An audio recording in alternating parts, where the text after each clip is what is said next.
And what about your wooden spoon?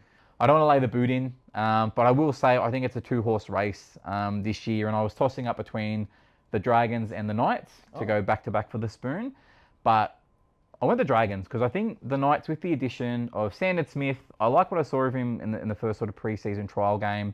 I think that they're not going to chop and change. It's not going to be Hastings, not going to be Gamble, not going to be sort of. Well, Hastings playing in the Super League. Yeah, exactly. So it's not going to be sort of swapping those halves in that merry-go-round. Gamble's still there, if I'm correct. I think so. Yeah. Yeah.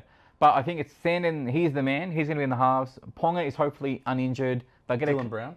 Yeah, exactly right. Another good acquisition. So I think of the gains and losses between the Knights and the Dragons.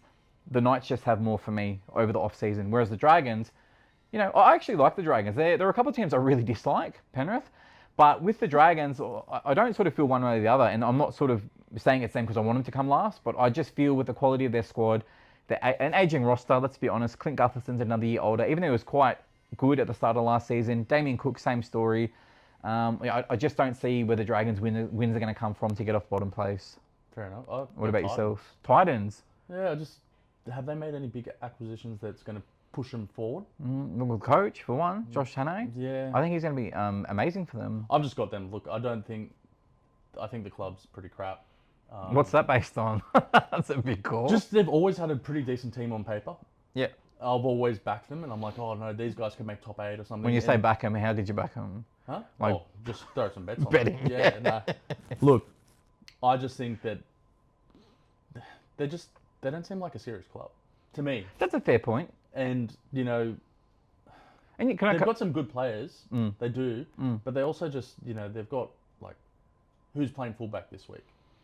Who's playing in the halves? Yeah, like it's Campbell, Brimson. Yeah, exactly. yeah. And I just don't think there's anything there that just this is going to be our team. This is the structure. Every week it's chopping and changing. Who knows if the new coach is going to change that? But I just got them.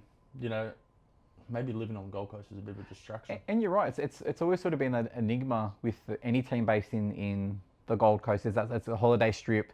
Do they have that sort of core bolted on fan base that are going to support them through thick and thin? There's quite a bit of talk in the media last year about how the fans sort of, were a bit wishy-washy.